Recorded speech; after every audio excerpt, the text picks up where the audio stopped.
Peut-être avez-vous cliqué sur cette vidéo parce que vous vous demandez, mais qu'est-ce qui leur surprend avec Dieu? Eh bien, je vais vous le dire.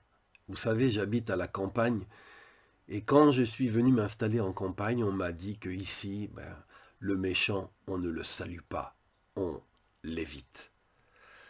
Dans le monde de l'entreprise, un mauvais élément, on ne le garde pas. C'est la porte qui l'attend. Dans une famille, un enfant ingrat, insupportable, on n'a qu'une envie, lui couper les vivres. Mais dans le monde de Dieu, j'ai été frappé en lisant dans l'évangile de Luc au chapitre 6, c'est Jésus qui parle et qui dit « Dieu est bon, lui, pour ceux qui ne lui disent pas merci et pour les méchants. » Et ça m'étonne. Vous savez, à la campagne, pas d'eau, pas de culture. Les agriculteurs, oui, ils sont totalement dépendants de la pluie d'en haut.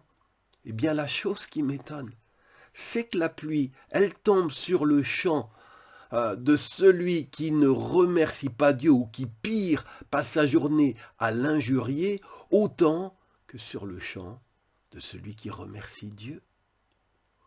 Aux agriculteurs qui insultent Dieu ou ne lui disent jamais merci, moi je serais tenté de leur fermer les vannes du ciel pour leur faire comprendre mon mécontentement. Mais Dieu, lui, ne le fait pas.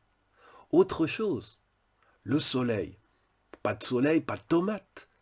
Or, les tomates dans le jardin du méchant voisin, eh bien, vous savez, elles sont aussi rouges que dans celles du gentil voisin.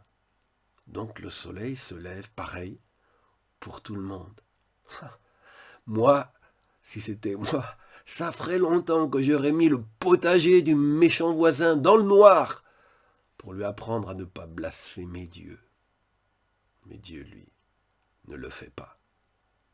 Mais Dieu, il n'est pas juste bon envers les gens de la campagne, envers les agriculteurs.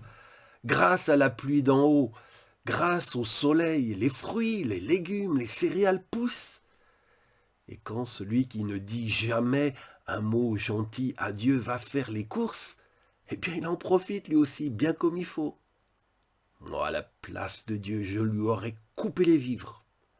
Un enfant qui ne dit pas merci, ça m'insupporte. Je le lui fais remarquer, et s'il récidive, eh bien je le punis. Dieu, lui, non. Alors la morale de notre histoire, c'est que Dieu est bon, même envers ceux et celles qui ne le sont pas avec lui. Mais pour toi qui profites de sa bonté sans jamais prendre le temps de le remercier, j'aimerais te lire ce passage qu'on trouve dans la Bible, dans l'Épître de Paul aux Romains, chapitre 2, versets 4 et 5. Oui, dit Paul, Dieu est très bon, très patient, il sait attendre, ça a été son attitude envers toi. Mais est-ce que tu t'en moques de cette bonté? Cette bonté de Dieu, ne comprends-tu pas qu'elle te pousse à changer? Mais tu refuses de comprendre, tu ne veux pas changer. Alors tu prépares contre toi une grande colère pour le jour de la colère. Ce jour-là, Dieu va montrer qu'il juge les gens avec justice. Oui, tu es au bénéfice de la bonté de Dieu. Tu devrais comprendre que cette bonté de Dieu te révèle que Dieu t'aime. Et Dieu t'a tant aimé qu'il a envoyé Jésus dans ce monde. Et Jésus t'a tant aimé qu'il a donné sa vie sur la croix, lui l'innocent, pour toi le coupable, pour payer ta dette. Mais toi, tu refuses de reconnaître ton péché. Tu refuses de changer de cap. Eh bien, puisque tu refuses le pardon que Dieu t'offre, l'amour que Dieu t'offre, la bonté que Dieu te manifeste, un jour tu devras affronter sa colère. Et maintenant un mot pour toi qui dit que tu crains Dieu. Ce mot, c'est ce que Jésus nous dit dans l'évangile de Luc, chapitre 6, où il écrit « Aimez vos ennemis, faites-leur du bien. Vous aurez alors une grande récompense et vous serez les fils du Très-Haut. Il est bon, lui, pour ceux qui ne disent pas merci et pour les méchants. Si tu portes le nom de chrétien, Dieu te demande d'imiter son attitude, de pas juste aimer tes amis, aimer les gens aimables, mais d'aimer tes ennemis, de leur faire du bien, comme lui leur envoie la pluie, comme lui fait lever son soleil sur leurs champs.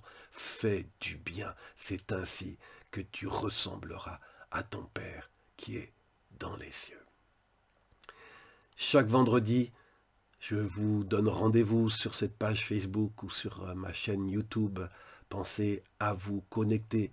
Partagez aussi ce message s'il a parlé à votre cœur. Nous avons aussi un site internet où vous retrouverez toutes mes vidéos, tous mes enseignements. C'est le site cdlr.fr. cdlr.fr. Je vous dis à vendredi prochain, que Dieu vous bénisse. Au revoir.